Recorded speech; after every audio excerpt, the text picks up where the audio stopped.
गौतम बुद्ध जब भी अपना प्रवचन समाप्त करते, अपने शिष्यों को 3 बार समझाते और कहते कि जाओ अब अपना अपना काम करो। उनका एक प्रिय भिक्षु था आनंद। उसे यह बात अजीब सी लगती कि रोज रोज उसी बात को कहने का क्या मतलब है। और जब एक दिन उससे रहा नहीं गया तो उसने उन्हें टोक दिया। बुद्ध धीरे से मुस्कराए और बोले, आनंद, तुम्हारा कहना अपनी जगह पर सही है कि भिक्षु को रोज रोज क्या समझाना कि जाओ अब अपना अपना काम करो। पर शायद तुमने यह ध्यान नहीं दिया कि धर्म सभा में सिर्फ भिक्षु ही नहीं, आसपास की बस्तियों के बहुत से लोग भी आते हैं। उनमें से बहुत से लोग ऐसे होते हैं जो पहली बार आए होते हैं। तो उनके लिए मैं यह बात 3 बार दोहराता हूँ। पर यह स्पष्टीकरण भी आनंद के पल्ले नहीं पड़ा। इस पर बुद्ध बोले, आनंद, आज की सभा में जितने लोग बैठे थे उनमें सन्यासी तो बहुत सारे थे, पर एक चोर और एक वेश्या भी थे। कल तुम ऐसा करना कि किसी एक सन्यासी उस चोर और वेश्या से जाकर मिलना और उनसे पूछना कि मेरी बातों का उन्होंने क्या अर्थ ग्रहण किया।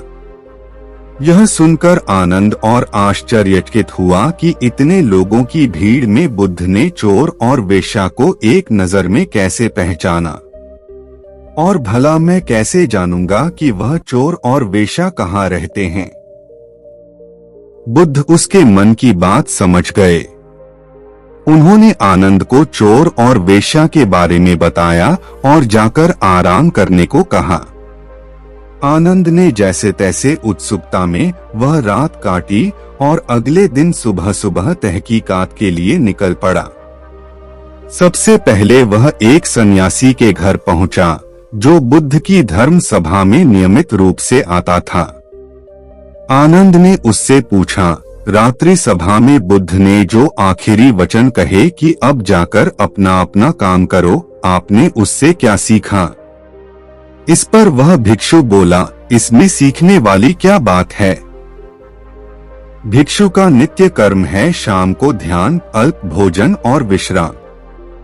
मैंने कल भी वही किया।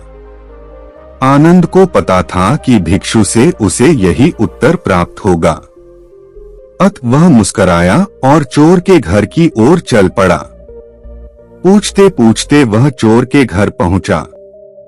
चोर उस समय सो रहा था। उसे उसके घर वालों ने जगाया और बताया कि भिक्षु आनंद उससे मिलने आए हैं। यह सुनकर चोर चौंक उठा और हाथ जोड़कर आनंद के सामने हाजिर हो गया। आनंद ने अपना सवाल दोहरा दिया, रात्रि सभा में बुद्ध ने जो आखिरी वचन कहे कि अब जाकर अपना अपना काम करो, आपने उससे क्या सीखा। चोर विनम्र शब्दों में बोला, भिक्षु, बुद्ध तो अंतर्यामी हैं, इसलिए आपसे क्या छिपाना। मैं कल रात पहली बार बुद्ध की धर्मसभा में गया और उनके प्रवचन सुने। मेरा तो जीवन ही सफल हो गया। बुद्ध के प्रवचन सुनने के बाद मैं उनके कहे अनुसार अपने काम यानी कि चोरी करने निकल पड़ा।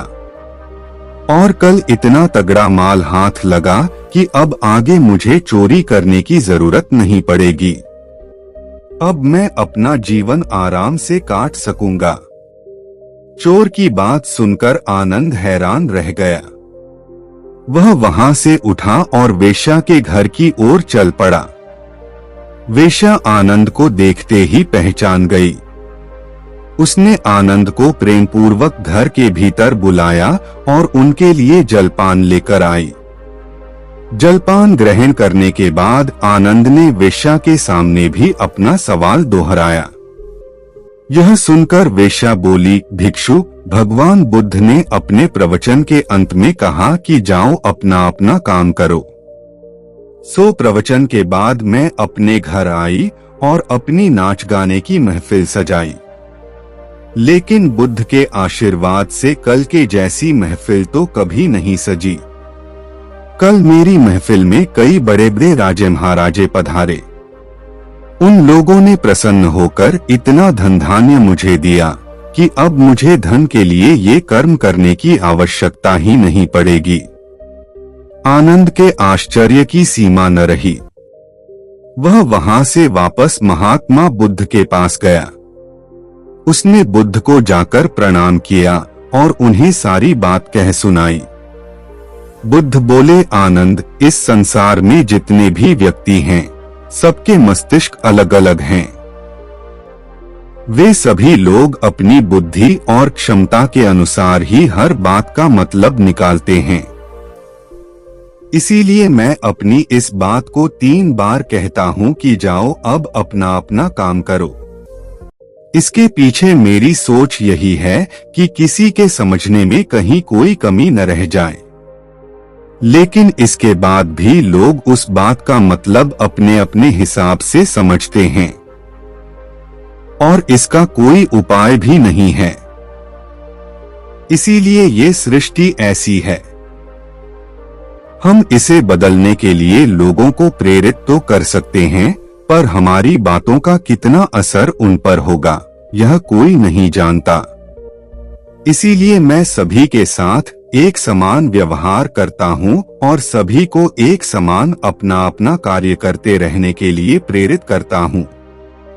आपको इस कहानी से जरूर बहुत कुछ सीखने को मिला होगा। यह कहानी आपको कैसी लगी हमें कमेंट बॉक्स में कमेंट करके जरूर बताएं और इस कहानी को लाइक भी जरूर करें और साथ ही इस कहानी को अपने दोस्तों के साथ जरूर शेयर करें ताकि उन्हें भी इस कहानी से कुछ सीखने को मिल सके। मिलते हैं अगली कहानी में, तब तक के लिए अपना ख्याल रखिएगा। धन्यवाद। नमो बुद्धाय।